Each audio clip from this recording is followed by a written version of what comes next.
Hi everyone, and welcome to D&D Horror Stories with D&D Doge. In today's video, we have a story about a dungeon master that decides that a player is not a good fit for their game, but gets a surprise when giving said player the bad news.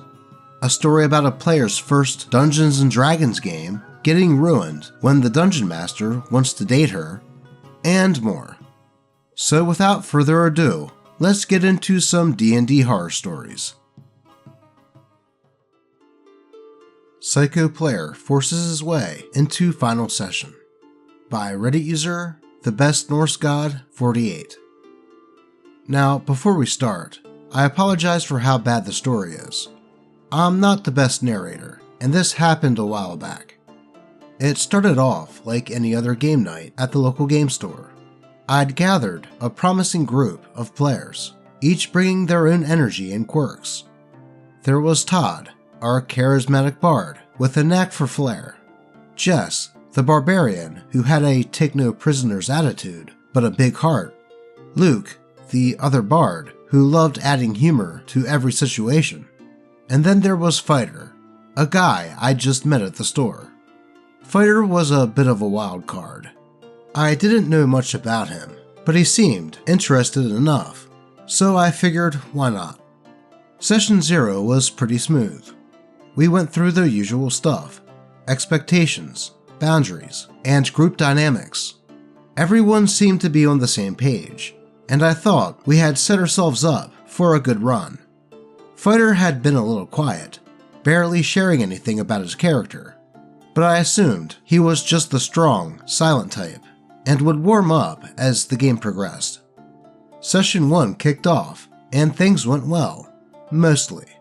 But looking back, the red flags with Fighter were already waving. He had killed NPCs without hesitation, never speaking in character, never justifying his actions, just coldly, methodically taking out anyone who crossed his path. He was not engaging with the story or the group, just silently following along until he could unleash some violence. At first, I brushed it off, thinking he was just leaning into a, quote, dark, brooding character trope. Besides, every NPC he'd killed had been someone that the group would probably have gone after eventually, so I let it slide. But his total silence felt unsettling. He didn't even try to connect with the others. No banter, no humor, not even a vague gesture to acknowledge the group. Then came Session 2. That's when things took a turn from strange to genuinely alarming. The group was doing a bit of shopping, gearing up before their next adventure. Todd's bard had his sights set on haggling with the shopkeeper for a good deal, and Jess was right behind him, adding some intimidation to back him up. The two of them had great synergy, really getting into the roleplay and bouncing off each other's energy. Meanwhile, Luke's bard was helping Fighter, trying to find him some new gear. I was enjoying the scene and watching the characters interact, until, out of nowhere, Fighter decided to go full murder hobo, right in the middle of a friendly back and forth. He just straight up killed the shopkeeper. No warning, no lead up, no reason, just a quick, brutal strike that left the poor NPC dead and left the rest of us speechless. Todd and Jess looked up, caught off guard, clearly not expecting their bargain scene to end with a murder. Everyone else just froze. The group tried to get an explanation from Fighter, hoping he'd finally open up, or at least acknowledge his actions. But he just shrugged, barely even looking at us. "Whatever," he muttered, brushing off everyone's questions and concern. At that point, I realized that Fighter wasn't just playing a dark character, he was disregarding everyone else's enjoyment. His behavior was dragging down the group dynamic, and I knew I had to address it. But I didn't have his contact info since I'd only just met him at the store, so I figured I'd have to do it in person at the next session. When the next game night rolled around, I pulled Fighter aside before we started, explaining to him that his behavior wasn't working with the group, and that he would need to find another game. I braced myself for some pushback, or maybe even a small scene. What I didn't expect was his actual reaction. In an instant, Fighter pulled out a gun. Holy crap, talk about escalating quickly.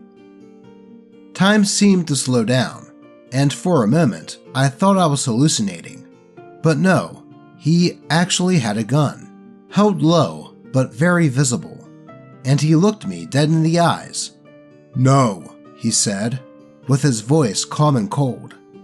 There was no anger, no yelling, just an eerie quiet, as if he believed his point would hit harder if he stayed calm. I was frozen, heart racing, every muscle in my body tensing with fear. I could feel the other players' eyes on us, their breaths hitching as they realized what was happening.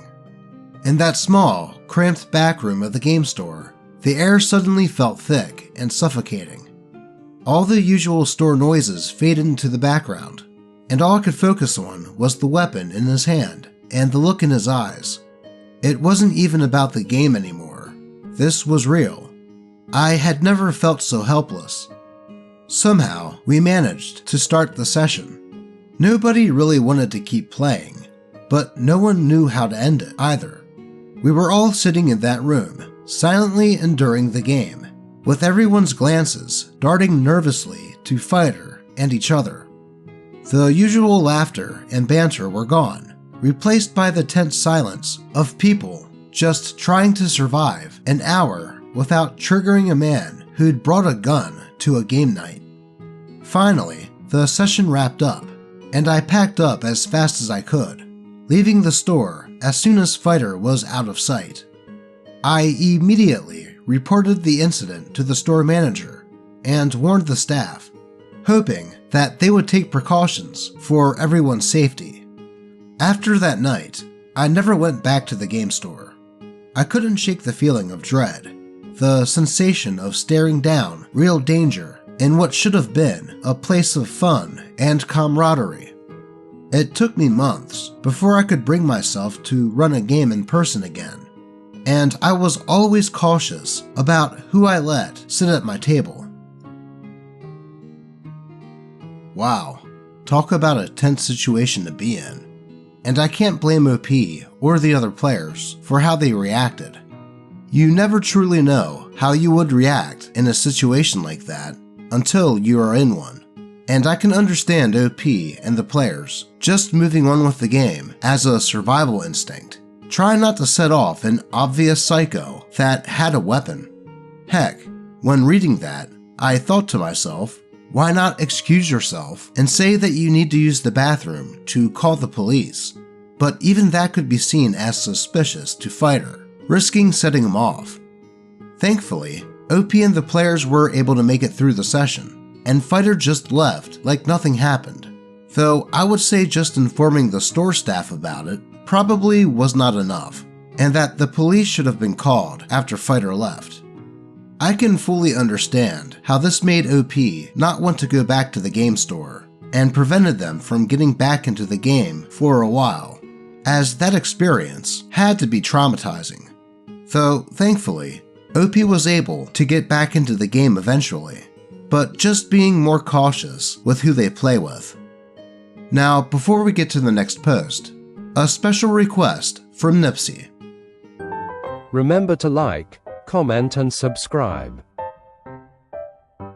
Do it. Thanks, buddy. Now let's move on to the next post. Joined a campaign to adventure. My character was left in the cold and used as fetish material. By Reddit user HurtLight. A year ago, I joined a homebrew campaign that had recently started that built itself on being based around our character backstories. My character was a Dhampir rogue on the search for his husband, and the rest of the party was a human wizard, monk, barbarian, a drow cleric, and a half-elf druid. The campaign started out relatively normal, with our characters coming together in a fishing village and solving a magical problem. The campaign was going well, and the cleric's player had even drawn everyone's tokens, and had some funny moments from the campaign itself. Then, the players found out my character was looking for his husband, and after an out-of-character discussion, where I said that my character was not interested in the only other dude in the party, and the cleric asked me for his description so they could draw him, I agreed, and they drew a token, but then asked if they could draw porn of my character with his husband. I didn't want to seem ungrateful, so even if the request was a little weird, I said they could. Following this was a session with a brief disagreement between my character and the party over taking a detour while on the way to a village tied to the druid's tribe to look for a way to cure her of a disease that was slowly killing her and tainting her magic. I relented once it was clear that everyone wanted to do the detour, but that changed the party's dynamic. Where I was once a fairly normal member of the party, in game everyone acted like they hated him. The wizard constantly yelled at me to shut up when asking him questions. The cleric stormed off when I asked about their backstory since they had a panic attack over being seen by something, and the druid simply acted like my character hated the party and sulked around them, which was weird, and I asked out of game where this all came from, but I did not get an answer. Then, the next day, the party started talking about my character and his husband, and about what type of sex they'd have in the group chat, which I nervously replied with that I didn't think about that, because the game specifically had lines and veils regarding sexual content, and the barbarian replied that it must be a miserable marriage.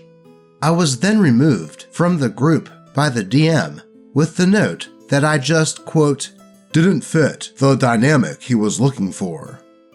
It was a weird experience, and I really don't know what I was supposed to take away from that. Well, my takeaway from this is that whole situation sounded weird. First, with the cleric asking to draw lewd images of OP's character with his husband. Then, the party basically turning on OP's character for one minor disagreement on where to go. And lastly, the DM kicking out OP for not wanting to elaborate on the sexual nature of OP's character's marriage, when it was agreed before the game started that that type of content would not be in the game, and DM saying that OP didn't fit the party dynamic. So I will tell OP that their takeaway from the experience is that it might be a good thing that they were kicked, as that whole group sounded kind of odd. So, what are your thoughts on this one? Let's move on to today's final story. Never Date a Dungeon Master, My First D&D Campaign, by Reddit user Jun Sujin. Where do I even begin with this?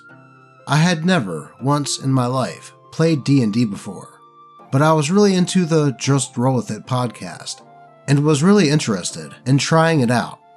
One day, at a parade, I noticed two guys with D20 bracelets. Let's call them Jake and Aiden.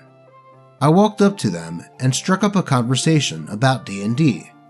They were really friendly, and ended up giving me their socials.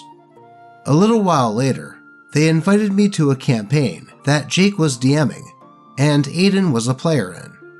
It turned out that it was a sci-fi campaign with a lot of homebrew, so I was in over my head from the start. But Jake and Aiden helped me make a character for the setting, and I learned how to play 5th edition in my spare time. Before I knew it, the day of the first session that I would be joining had come. I should mention here that I'm a girl, and almost the entire rest of the group were men. I had a lot of fun at first, mostly because I had no idea what was going on. I would eventually find out that Jake's campaign was originally supposed to be a book, but he liked it so much that he decided to make a campaign out of it with minimal changes to the plot and structure.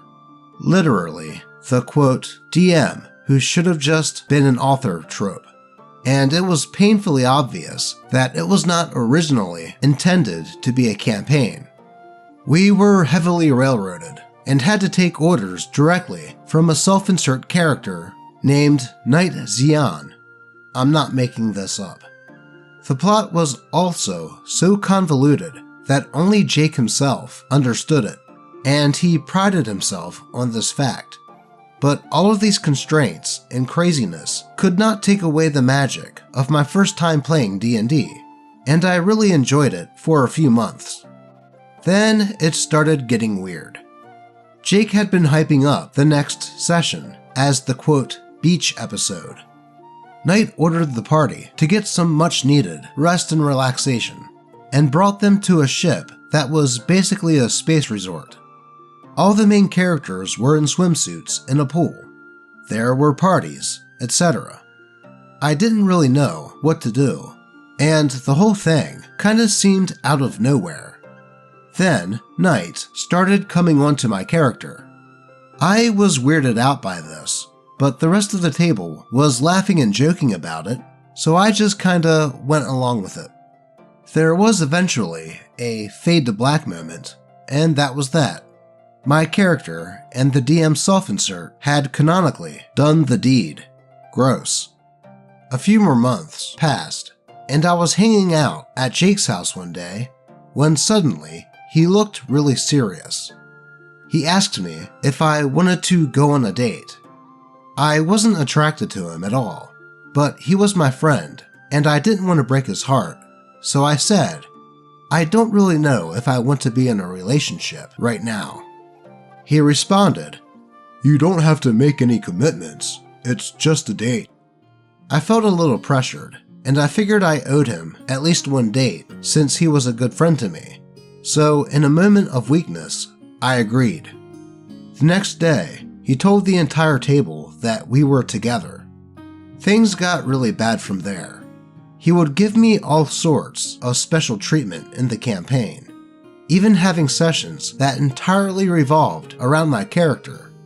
All of the players started to hate me, and I had no good way of explaining to them that I didn't sign up for any of this.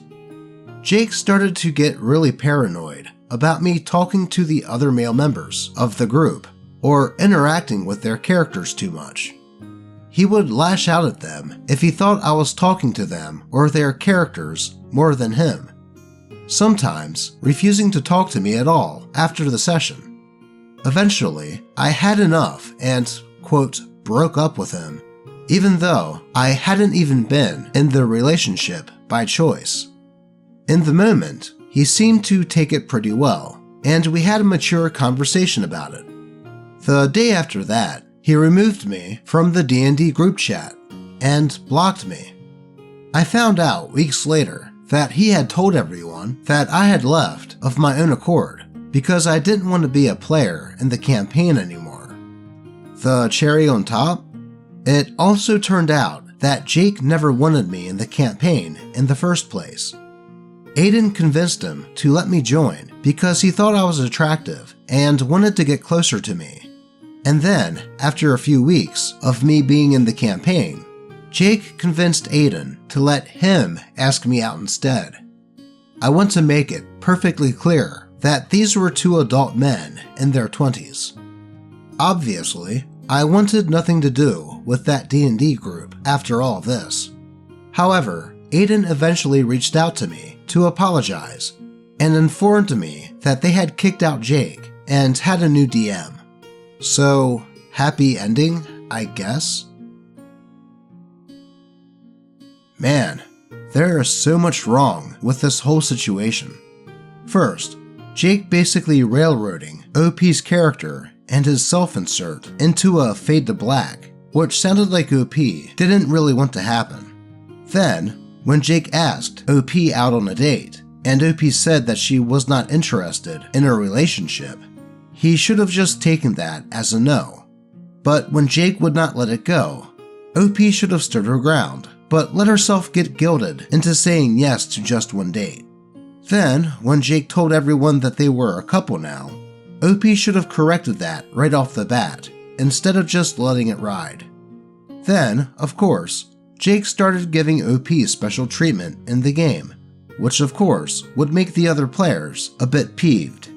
But then for Jake to get upset at OP for role-playing with the other players, off of the assumption that OP and him were an item, was really immature. In fact, this whole situation was really stupid, and no one in this story is completely blameless in my opinion. And it was probably for the best that OP was booted by the DM when she, quote, broke up with him. Hopefully, OP was able to find a game where the players are just players and the DM, without any non-relationship relationships involved. So, what are your thoughts on this story? I would love to hear your opinions on this one. But that is all I have for you today. As always, I appreciate all of you, and may your games remain horror story free. Until next time.